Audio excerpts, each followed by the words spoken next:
Hello and welcome to the car project tutorial where we work with multiple render layers from 3D files. So in this project I'm just going to show you how to basically use the blending modes for advanced compositing from exported 3D files render layers. So let's go ahead and get started by going to the file, import, and from your After Effects DVD or from the desktop from doing the download, you should on your desktop have the car project folder, which should have the backplate, car shadow, diffuse, occlusion, reflection, road shadow, and the specular. Here I've also included a sample video file so that you can see more or less what the final project should look like. And the biggest thing that I've seen here is from previous students who have done this in the past is typically it's usually the occlusion or the shadow layer that seems to have a problem. So again, if you're ever not sure what the final project should look like, always use the sample as an estimate for what that should look like at the base level. If there's more you'd like to add to it or make adjustments, sort of spruce it up, make it your own, you're more than welcome to do that. However, at baseline, the finished project should look something like this. So the first thing I'm going to do to get this project started off is import our backplate. So this would be our background image. I've gone ahead and exported this as an image sequence as well, which it could actually just be a QuickTime movie file, but in this case I re-rendered it out of After Effects as an image sequence because the original footage was HD, and that's why HD is included in here. However, in order to fit it on our DVD, I had to actually downgrade the resolution to 720 by 480, which is NTSC quality. So again, just a little refresher. For importing image sequences, always make sure to just select the first sequence, or the first image in the sequence, and then just make sure it says target sequence or TIFF sequence or whatever type of sequence it is that you're bringing in. By default, this should be checked on in After Effects. So I'm going to go ahead and hit open. Now for our backplate, I'm just going to go ahead and hit straight unmatted. I don't need to pre-multiply this because this has no alpha channel that I need to be concerned with. And then let's go ahead and import the rest of our files as well. So I'm just going to back out of this. I'll do the next one, car shadow. So I'll select the first file, again, target sequence, and hit open. This time, however, I'm going to make sure to check pre-multiplied matte with the color black, because I want to make sure it's taking out our black edges. So I'm going to hit OK, and for the rest of these files, everything else in here, except for the backplate, I want to make sure everything is pre-multiplied. So again, let's go ahead and bring in diffuse, pre-multiplied, okay. A couple different files to bring in here. Occlusion.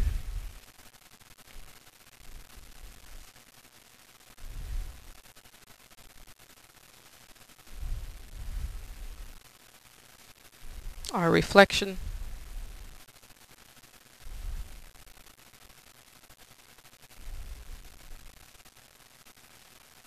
the road shadow,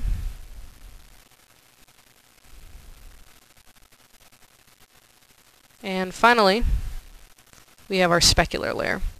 So you can see if you're working with a 3D artist, or if you yourself are creating files in a 3D program such as Maya, 3D Studio Max, Lightwave, Blender, any of these programs, and you're exporting files to be composited afterwards into After Effects, I highly recommend rendering out your files using render layers. The reason that you would want to do this is because it's going to separate all the different aspects that make up your image, but will basically give you more control over how you're going to manipulate that image, or if you have to do any color correcting or adjust the 3D image to match your backplate, it's going to be a lot easier and give you more control over what it is that you can do.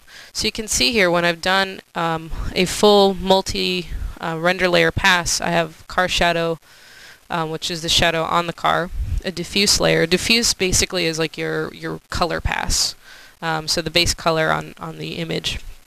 Full color reflection, or full car reflection. This is the reflection that you see on the car from the outside world.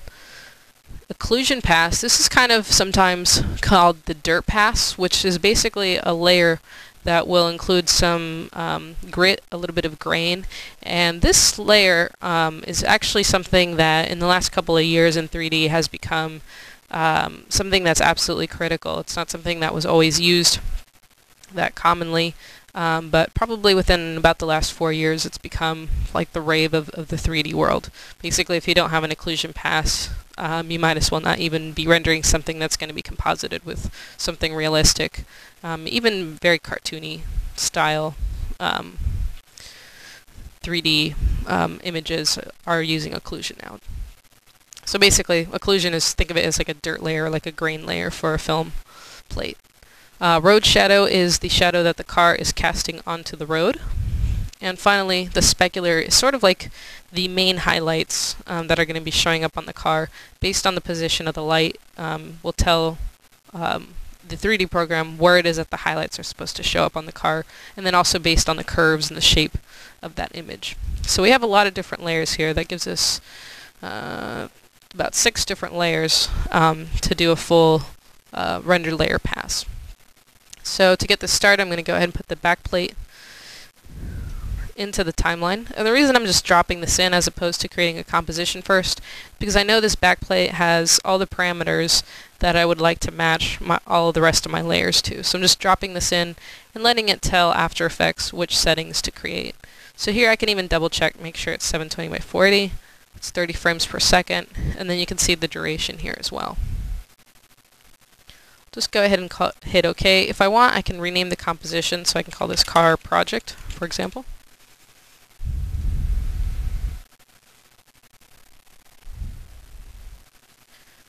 And now you can see my timeline here says Car Project. So I can also save this. So I make sure that I am creating a file. Here I can do it under Desktop, Car Project, so it's under the same place.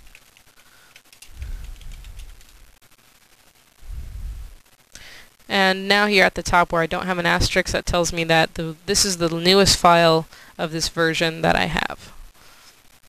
Okay, so if I go ahead and scrub through this, I can see what this film footage looks like. Now the only problem here, I'm going to go ahead and close these controls while I work so I can get a little bit more space for my composition window. Is one thing that we haven't quite covered is talking about how to get rid of interlaced footage. So if you're working with a digital camera, often what will happen is your footage will get interlaced, which basically means it's going to look like you have a pixelated shot, particularly when there's fast motion. You can really see it on this guy with the bicycle. He looks extremely choppy, and instead of giving a motion blur look, it almost looks like he's got some weird double pixelation issues going on. So I'm just going to go and scroll to this part of the clip, somewhere around 2 seconds and 27 frames, so that you can see where the worst part of that interlacing footage is happening. So in order to fix this, and this is something that you always want to fix before you start putting in your 3D files, is always fix the interlacing. I'm going to select the backplate layer under the Project panel and go to File, Interpret Footage, Main. Now under here we have an option that's called Fields and Pull Down, and under Separate Fields it's automatically set to off, but I'm going to go ahead and use the drop down and select Lower Field first. I'll also go ahead and hit Preserve Edges to Best Quality Only, and I'm going to hit OK.